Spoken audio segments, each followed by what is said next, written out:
Hello dear students, कैसे हैं आप सब। स्वागत है आपके अपने channel study hub of Hindi पर। तो स्टूडेंट, आज इस वीडियो में हम बात करने वाले हैं क्लास 12 हिंदी कोर के सैम्पल क्वेश्चन के बारे में कि जो सैम्पल क्वेश्चन पेपर सीबीएसई ने इशू किया है उसका हम पूरा सॉल्यूशन करेंगे, कि आपको बताएंगे कि जो उसका सॉल्यूशन कैसे है, और इसके बीच में हम आपको ट्रिक भी बताएंगे कि आप किस प्रकार इसको जो एमसीक्यू पैटर्न है इसमें आराम से अच्छे मार्क्स ला सकते हैं। तो मैं बता देना चाहता हूँ सबसे पहले कि जो आपको क्वेश्चन पेपर आएगा वो आपका 40 मार्क्स का आएगा, एंड और जो टाइम है उसके लिए 90 मिनट टाइम रहेंगे। तो इसके लिए बता देता हूँ कि जो हिंदी है, हिंदी जो प्रत्येक प्रश्न होगा वो 1 नंबर का होगा। ठीक है, हम और सब्जेक्ट की बात करें, मतलब मैथ या हिंदी को छोड़ दें और अदर लैंग्वेज को छोड़ दें, तो सब कोई भी क्वेश्चन पेपर ऐसा नहीं है जिसमें एक प्रश्न 1 नंबर का है। किसी में वो 0.8 का है, 0.6 का है, बट हिंदी में क्या है, वो 1 नंबर का एक प्रश्न आएगा। तो जो इसमें जो खंड है उसमें 3 भागों में डिवाइड कर दिया है, ए बै से। ठीक है, जो आपका खंड ए होगा उसमें आपको 30 प्रश्न मिलेंगे, और 30 में से कितने करने हैं आपको, 15 करने हैं। यानी जो 10 आपको प्रश्न करने अपठित गद्यांश के, और जो 5 करने हैं वो करने अपठित पद्यांश के। ठीक है, इसके बाद बारी आती है हमारी खंड ब की, यानी इसमें आपको जो आपकी पाठ्य पुस्तक है अभिव्यक्ति और माध्यम, अभिव्यक्ति और माध्यम में से आपको कुल 6 प्रश्न पूछे जाएंगे, और 6 में से कितने करने हैं आपको, 5 करने हैं। और खंड स में आपके टोटल 22 प्रश्न आएंगे, 22 में से कितने करने हैं आपको, ओनली 20 का करना है। ठीक है, तो ध्यान दीजिए, टोटल आपके क्वेश्चन बनते हैं 58 क्वेश्चन बनते हैं। 58 क्वेश्चन में से आपको ओनली करना है कितने, 40। ठीक है, 18 जो क्वेश्चन है उसको आपको चॉइस मिलेगी 18 क्वेश्चन के लिए। ठीक है, तो आप भरते हैं हमारे जो खंड ए में अपठित बोध वाला जो है, उसमें मैं आपको बता देता हूँ कि इसमें आपको एक पैराग्राफ मिलेगा। ठीक है, निम्नलिखित गद्यांश मिलेगा, आपको पूरे पैरा को पढ़ के उन जो प्रश्नों को उत्तर देना है। बट मैं आपको कहना चाहूँगा कि आप अगर स्टार्टिंग में ये पैरा पढ़ने लग जाएंगे तो आपको इसमें बेनिफिट नहीं। तो आप सबसे पहले क्या करना है, इसमें आप सबसे पहले इसमें जो क्वेश्चन दिए हुए हैं, जो प्रश्न दिए हैं, इनको पढ़ना। ठीक है, प्रश्न पढ़ने के बाद आपको अगर लगता है कि कोई ऑप्शन ठीक है तो उसको आप थोड़ा पेंसिल से निशान लगा लीजिए। देन आफ्टर आप पैरा पे जाइए। ये आपको हेल्प करेगा कि आपको एक बार कुछ क्वेश्चन पता हो जाएगा कि मेरे को कौन कौन से प्रश्न है, उनका मेरे को उत्तर ढूंढना है। आपको जब एम पता होता है कि मेरी मंजिल कहाँ है, तो आप उस तक जल्दी पहुंच पाते हैं। तो इसलिए पहले आपको अपनी मंजिल जानना है, यानी आपके क्वेश्चन क्या है, देन आफ्टर आप किस पे जाएंगे, आपके उसके आंसर पे जाएंगे। ठीक है, तो मैं बता देता हूँ कि 1 से लेके 10 तक, ठीक है, एक गद्यांश होगा, और जो 11 से लेके 20 तक जो ऑप्शन मिलेगा दूसरा गद्यांश होगा। तो आपको दोनों इसी प्रकार करने हैं। इनके जो आंसर है मैं आपको जो डिस्क्रिप्शन बॉक्स में इनका लिंक डाल दूंगा इसके सॉल्यूशन का, आप वहां से देख लेना। ठीक है, तो हम इसको पैराग्राफ को ना, वीडियो ज़्यादा लंबी ना जाए इस वजह से मैं इसको स्किप कर रहा हूँ, और हम सीधा आते हैं जो हमारे क्वेश्चन नंबर 21 पर, जो हमारा होता है कौन सा, अपठित पद्यांश। ठीक है, अपठित पद्यांश में क्या करना है आपको, अपठित पद्यांश में केवल आपको 5 प्रश्न करने हैं। ठीक है, जो अपठित गद्यांश है वो 10 नंबर का, और अपठित पद्यांश कितने हैं, 5 नंबर का। तो इस प्रकार आपका जो खंड ए है उसमें आपके कितने क्वेश्चन हो गए, 30 क्वेश्चन कंप्लीट हो जाते हैं। तो अपठित पद्यांश में भी आप गद्यांश में क्या करना है, आपको ध्यान रखना कि जो भी आप प्रश्न के उत्तर दें उनको पहले एक बार ध्यान से प्रश्न को आराम से पढ़ ले, देन आफ्टर उसके आंसर देना। अब आते हैं हमारे जो दूसरी पुस्तक है, कौन सी भाई, अपनी अभिव्यक्ति और माध्यम, उसके प्रश्न पत्र क्या है। तो मैं बताता हूँ, आपको पहला प्रश्न पूछा गया है, दृश्यों को किस माध्यम से अधिक महत्व होता है। ठीक है, जो आपके दृश्य होते हैं का किस माध्यम में अधिक महत्व होता है, समाचार पत्र में, रेडियो में, टेलीविजन में या इंटरनेट में। तो सीधी सी बात है, दृश्य सर्विस जो आपका माध्यम है वो कौन सा, टेलीविजन है। तो इसका जो पहला आंसर आएगा वो क्या आएगा भाई, टेलीविजन आएगा। ठीक है, देन आफ्टर आपका आता है उल्टा पिरामिड शैली, समाचार कितने भागों में बांटा जा सकता है। उल्टा पिरामिड शैली, इसके लिए स्पेशल हमने वीडियो बनाई गई है कि उल्टा पिरामिड शैली समाचार लेखन कैसे लिखते हैं, उल्टा पिरामिड शैली क्या होती है। तो आप डिस्क्रिप्शन में उसका भी लिंक आपको मिल जाएगा, तो आप उसके थ्रू भी आप इस वीडियो देख के पता लगा सकते हैं। तो इसमें कितने भागों में बांटा गया, इसमें ओनली 3 भागों में बांटा गया है। अब आता है सर्वाधिक खर्चीला माध्यम कौन सा है। तो आप बताइए, रेडियो, टेलीविजन, समाचार पत्र या इंटरनेट। तो सबसे खर्चीला है आपका इंटरनेट। फिर इसके बाद आता है समाचार संगठन में काम करने वाले नियमित वेतनभोगी पत्रकार को क्या कहते हैं, बताइए। फ्रीलांसर, पूर्णकालिक, अंशकालिक या अल्पकालिक। प्रश्न एक बार फिर से पढ़ लीजिए, समाचार संगठन में काम करने वाले नियमित वेतनभोगी, उनको हम क्या कहते हैं, उनको कहते हैं पूर्णकालिक। इसका जो सेकंड ऑप्शन है वो आएगा इसका राइट आंसर। देन आफ्टर आता है, इनमें से समाचार पत्रों की आवाज किसे माना जाता है? समाचार पत्र की आवाज क्या होते हैं? तो समाचार पत्र की आवाज क्या होता है? संपादकीय।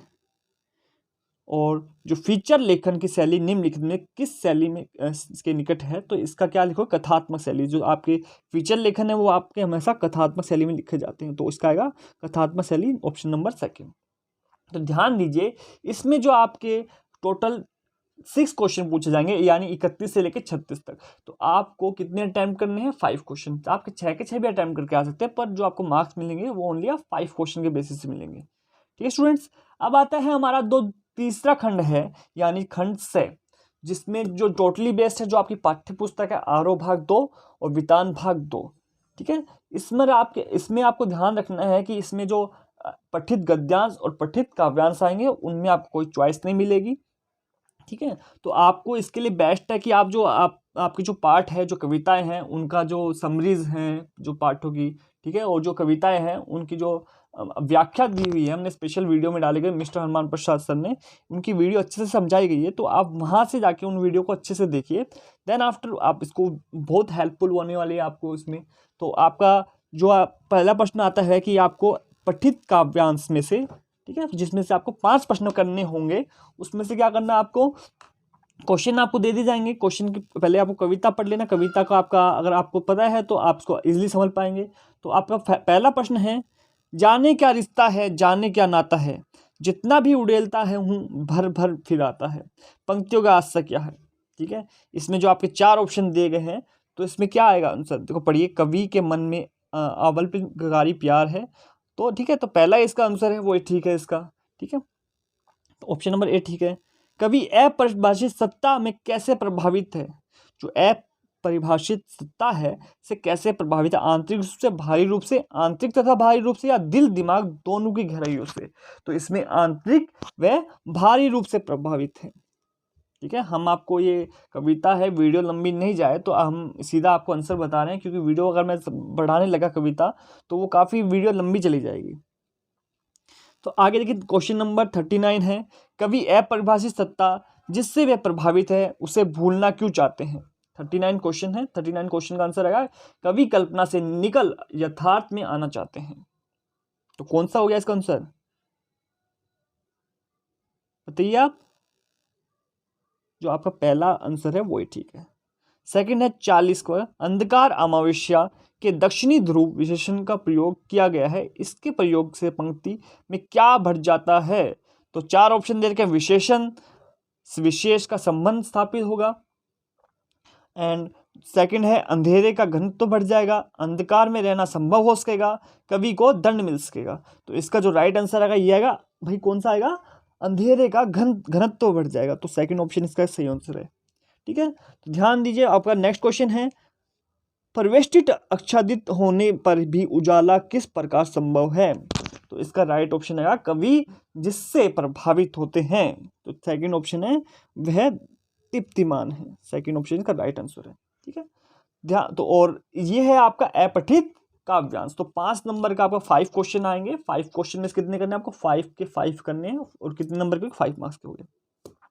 इसी प्रकार आपका अपठित गद्यांश जो आपके पाठ दिए गए हैं उनके बेसिस पर आपसे 5 प्रश्न पूछे जाएंगे। 5 प्रश्न के लिए आपको मैं फिर से बता रहा हूँ कि आपको जो इतने पाठ है आपके, उनकी समरी देखना बहुत जरूरी है, या फिर जो आपके एनसीईआरटी की बुक है उसको आप थ्रूली अच्छे से पढ़िए, क्योंकि आप उनको अच्छे से पढ़ेंगे तो आपको क्वेश्चन अटैम्प्ट करने जितनी प्रैक्टिस करोगे उतनी आपके लिए बेनिफिशियल है। तो आपका देखिए, लेखक ने मेंढक मंडली पर पानी फेंकने से इनकार क्यों कर दिया होगा?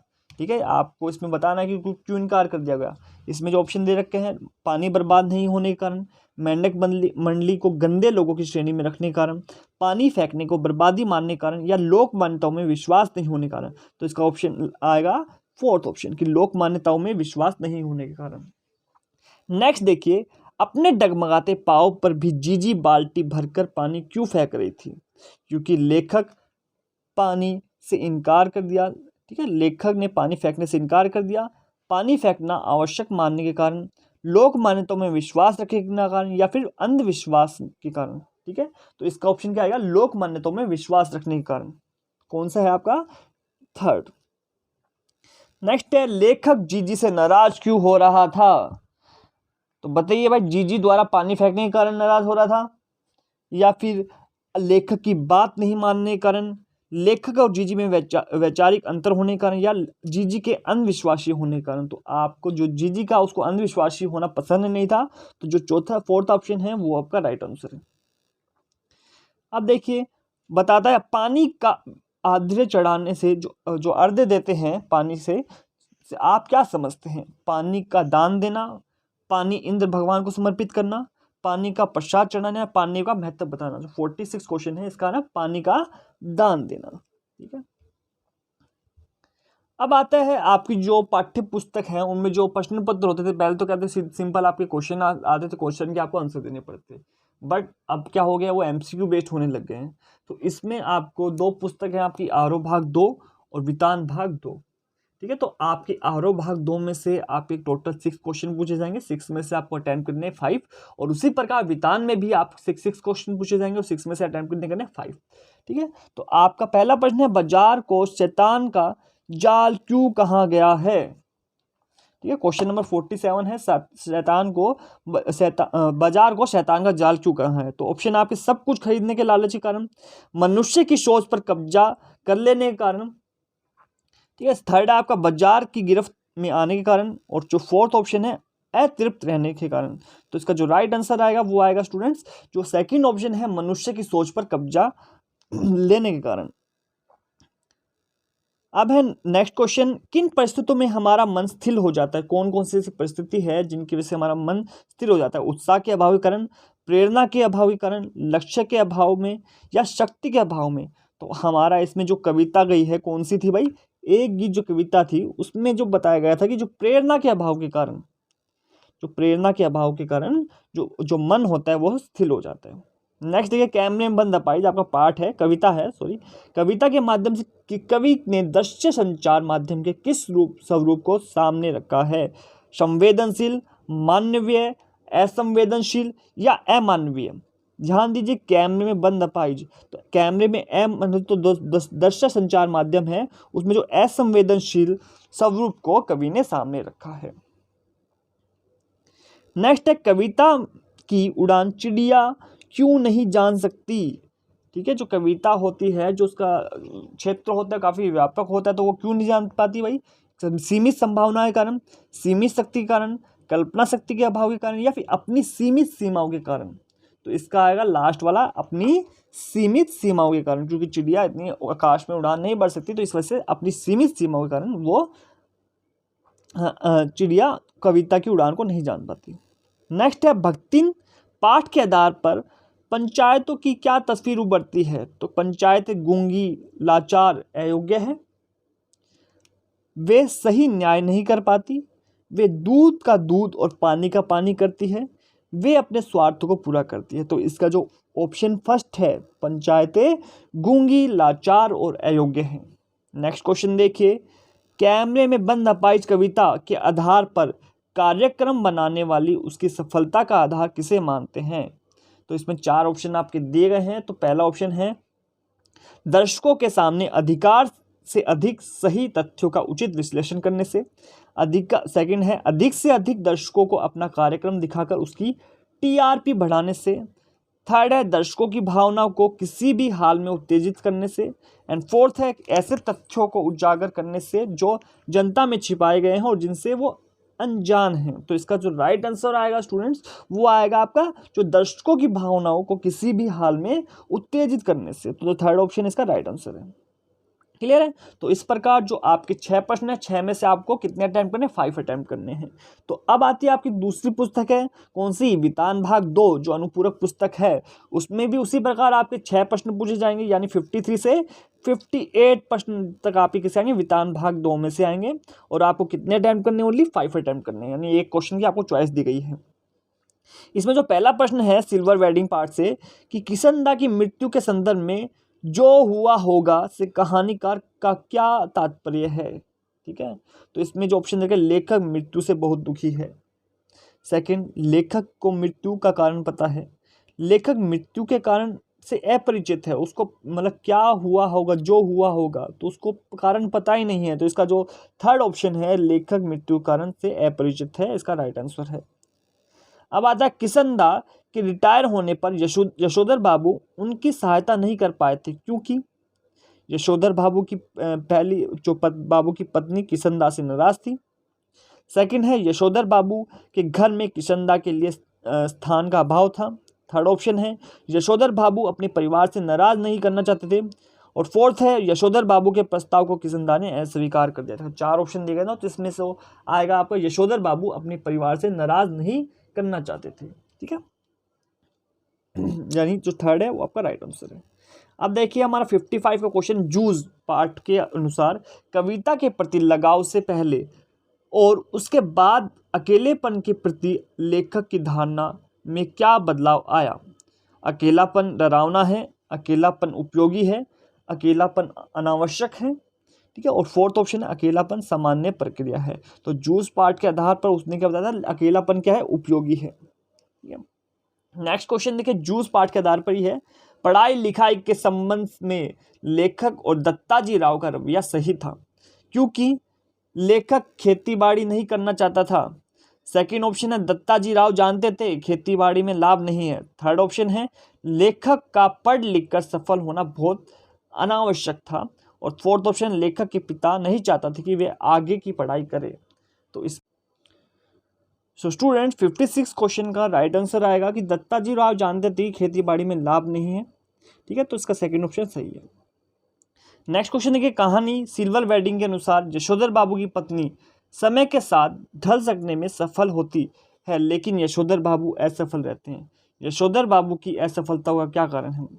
किसनदा उन्हें भड़काते थे, या पत्नी बच्चों से अधिक प्रेम करती थी।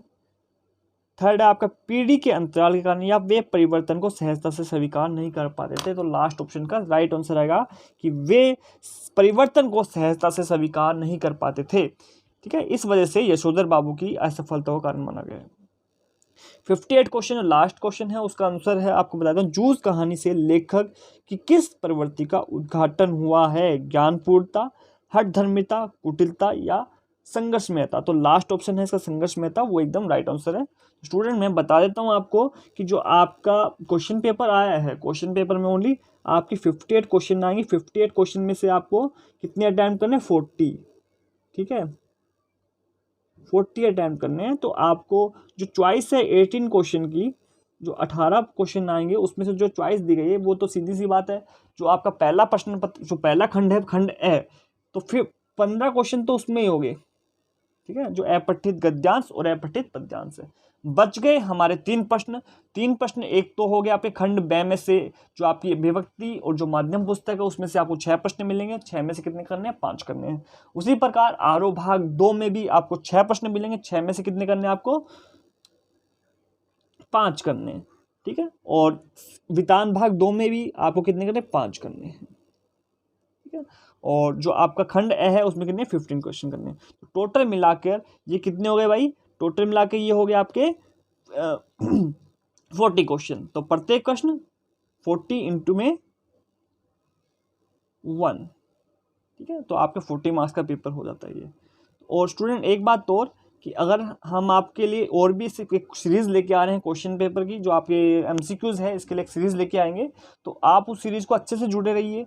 और अभिव्यक्ति और माध्यम के लिए तो हमने अलग से प्लेलिस्ट बनाई हुई है, तो आई थिंक वो इनफ है, आप उसको देख लीजिए। उसमें से आपके 6 प्रश्न हैं, 6 से ज़्यादा ही आपके कवर हो जाएंगे और आपके ईजिली अच्छे मार्क्स आ जाएंगे।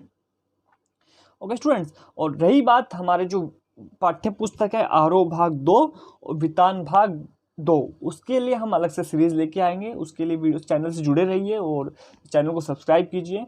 और जो प्रैक्टिस की बात आती है, तो प्रैक्टिस के लिए हम आपके जो अपठित गद्यांश है, अपठित पद्यांश है, ठीक है, काव्यांश है, ये सब हम आपके लिए टाइम टू टाइम अच्छी वीडियो आपके लिए लेके आएंगे, जो आपको प्रैक्टिस हो सके उनसी। ठीक है, तो स्टूडेंट आज के लिए बस इतना ही। मिलते हैं नेक्स्ट वीडियो में, तब तक के लिए take care, have a nice day.